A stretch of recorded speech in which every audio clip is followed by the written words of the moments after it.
this was a case of a drunk driver caused the death of Princess Diana, quote unquote. Against that backdrop, do the French police say, have they said as a fact that they have concluded that the limousine driver was definitely over the legal limit? Well, it's their blood tests that say he was over the legal limit. They are the French police tests which say specifically that, that Henri Paul's blood alcohol content was almost 4 times the legal limit. He was drunk by their standards. There are, as I mentioned, there's a lot of damage control going on here right now. The Ritz Hotel is trying to cover itself. They released that video yesterday specifically to counter charges that they might have been negligent in allowing him to drive the hotel's car. Those pictures indeed seem to show that he was standing on his 2 feet and talking very consciously to hotel staff. But we really there's a lot of time in the course of that evening we don't see on those pictures. There's damage control, of course, going on the part of the reporters, too, who are saying it's the Ritz Hotel's fault. This man drove too fast. We saw him drive too fast. He was their driver. So there are a lot of accusations going back and forth, but the facts themselves still have to be straightened out here. Anthony Mason, Dan? in Paris.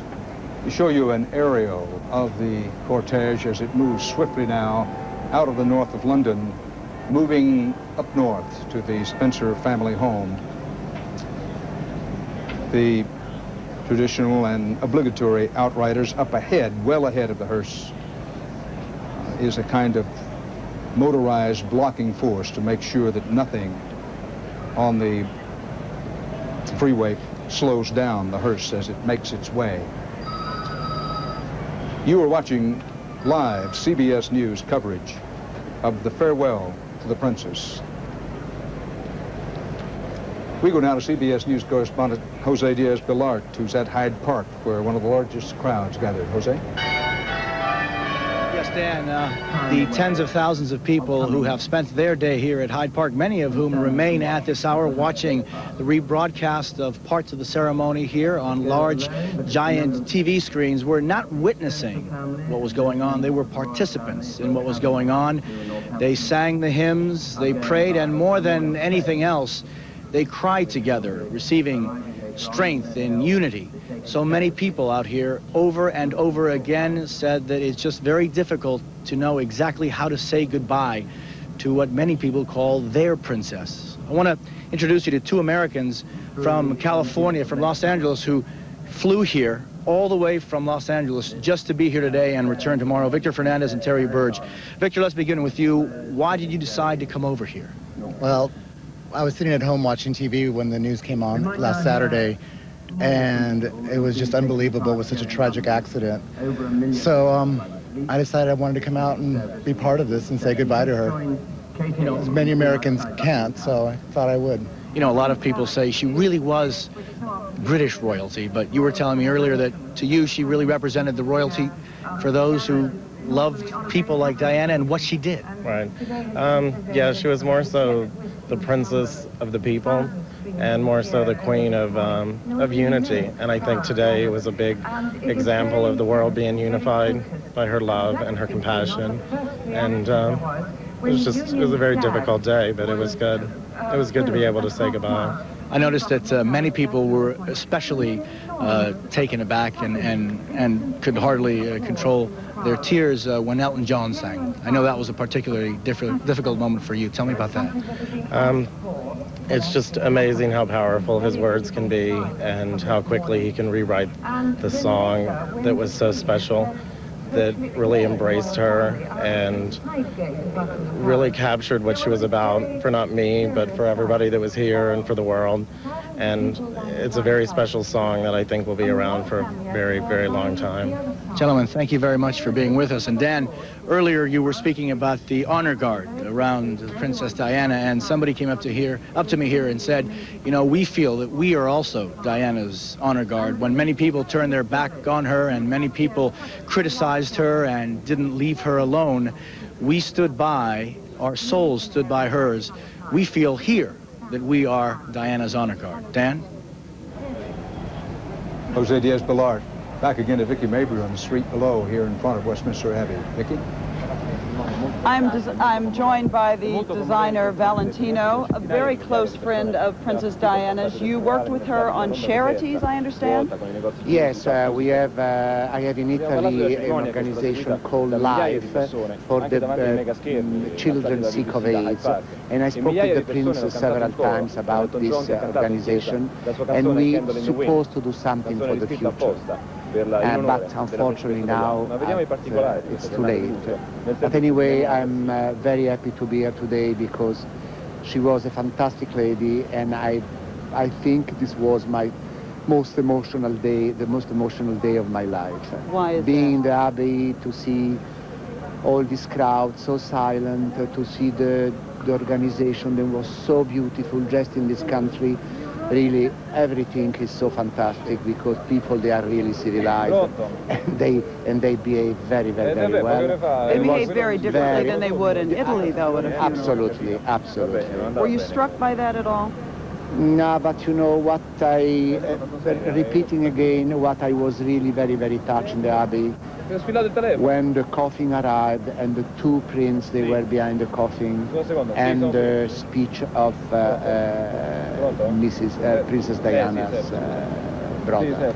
This was something unbelievable. And you know, I have the impression that from today on, I think the monarchy is going to be different. I don't know, I have this impression. And that will be her legacy? Yes, Princess of Wales, she left, and I think something remained, and people, they understand then what she did was really amazing, unbelievable, and she was too strong, and she was too close to people, and what is now something that now people, they really want and they expect from the monarchy.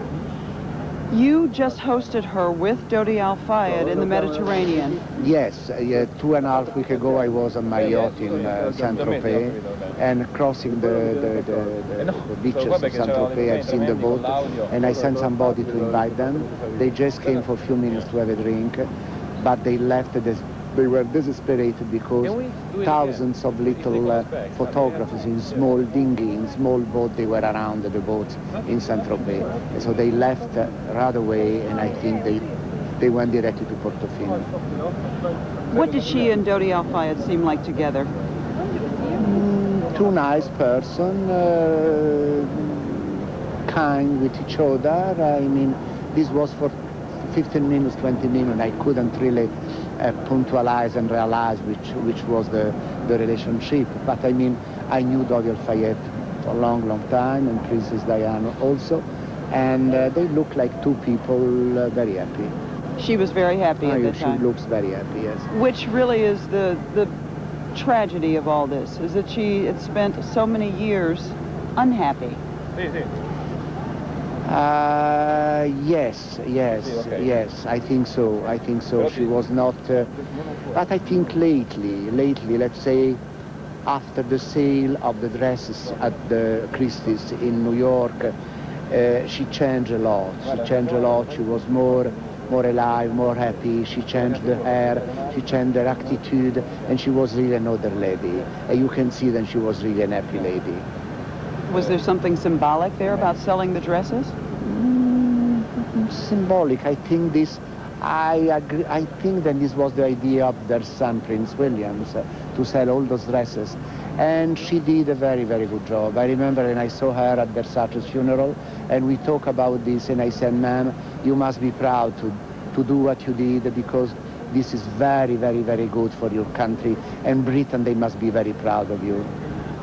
That must be awful, going to Versace's funeral, Princess Diana's. What has the world lost? Those were two of our lights. What have we lost? To me, I mean, I am very sad today. I lost a person that I like very, very much, and I admire a lot, and we all lost, speaking as a designer, one of the most beautiful icons of elegance, of beauty, of kindness, and a very, very chic lady. Thank you. Thank you. Valentino, thank you very much for being with us. Designer Valentino, a close personal friend and also one of Princess Diana's favorite designers. Dan? Vicki Mabry, thanks. This is the motorcade with the hearse, headed toward Princess Diana's final resting place. Age never got the chance to wither her, nor custom to stale her infinite variety. Shakespeare, Enobarbus, speaking of Cleopatra, but apt on this day as we view this picture of the hearse going north from London. Ingrid Seward of Majesty magazine, a bow and an apology.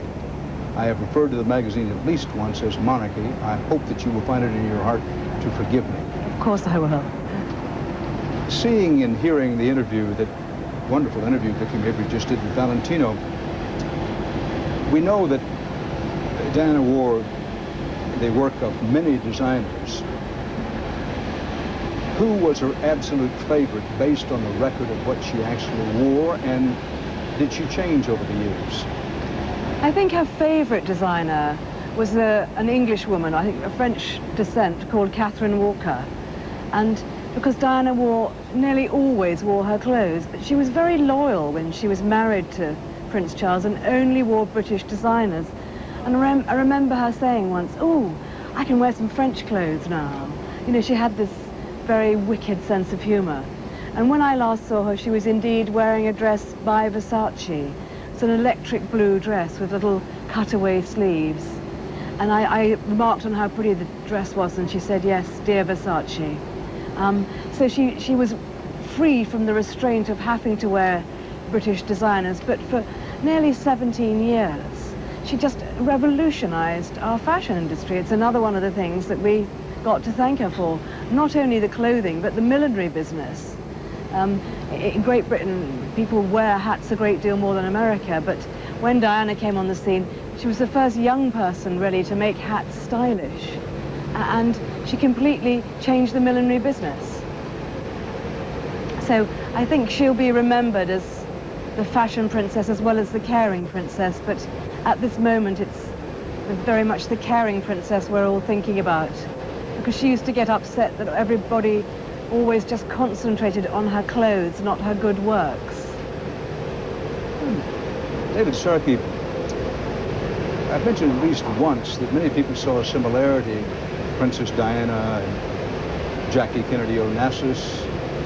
There were those reports that Princess Diana admired Mrs. Kennedy very much and tried to model herself after it. It strikes me that perhaps the similarity is closer between Princess Diana and President Kennedy in this sense. If President Kennedy was assassinated, he died before people could clearly make up their minds about what, if any, differences there were between who he was and what he stood for, in somewhat the same way that people in this country and worldwide may have been the same about Princess Diana. What do you think? There are very, very strong similarities. I think they're obviously both icons of their age. Diana possibly even more than Kennedy. It's an extraordinary thing, and this is not being British trumping American. Diana is the first genuine worldwide celebrity, because of course she comes after the fall of the Iron Curtain. People in Lithuania, in the Ukraine have been interested in this too. But there is a big difference. Kennedy was a politician. He was more than a politician, but he was a politician. And the political facts defined the importance of his death. Now, Diana wasn't. And in a funny kind of way, it's almost the meaninglessness of the death that leaves it huge, enormous, something that we can all write our emotions on. I mean, the objective fact is that Diana, in a very short life, was very nice to a few hundred people. That is the objective fact. It bears no relationship whatever to this huge outpouring of national and international grief. With Kennedy, there was an achievement. It was an incomplete one. With Diana, I'm not quite sure what there was. There was this celebrity who was at the same time royal, who was at the same time human, who reached out and touched. Let's go to Tom Fenton at Buckingham Palace, Tom.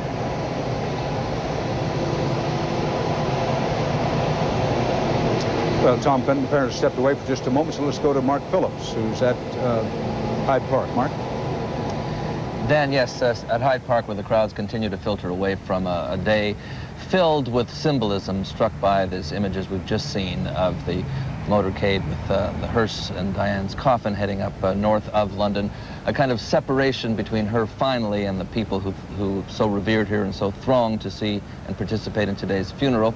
This is Margaret Holder, who is a writer on royal affairs here in London, one of the people who I guess we could say fed the public's appetite for news of the royals and news of the princess. Did the public get what it needed to get out of the funeral today?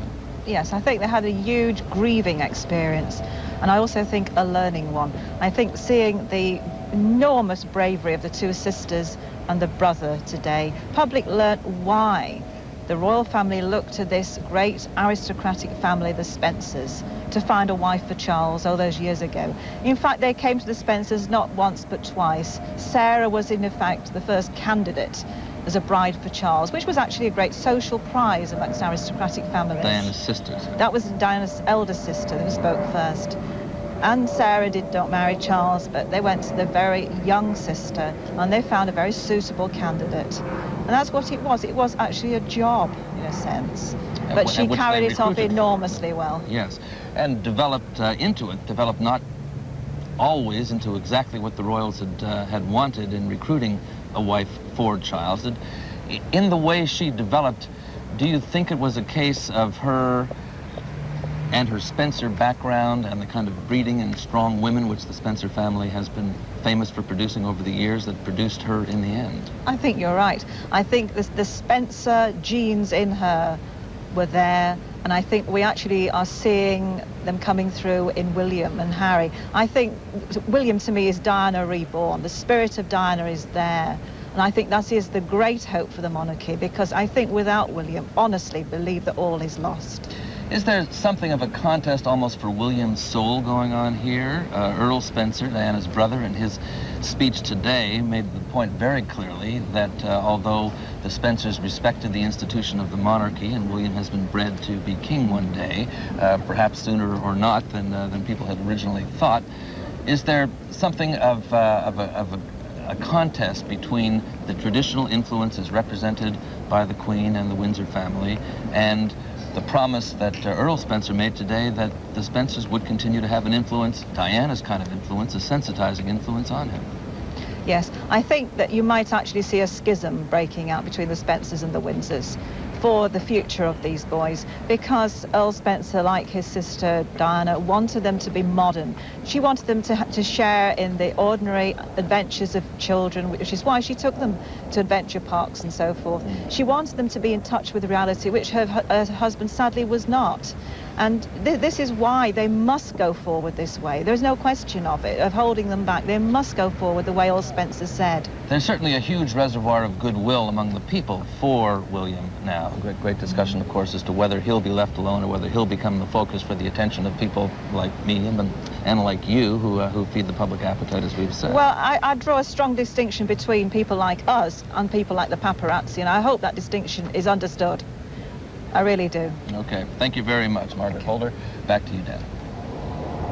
Mark Phillips, thanks. I want to remind you again that we are going on CBS to run again the entire funeral service. We'll run it in its entirety a little later on in the morning, so keep that in mind as we go along. Our CBS News live coverage of the farewell to the princess will continue after these messages, so stay here with us.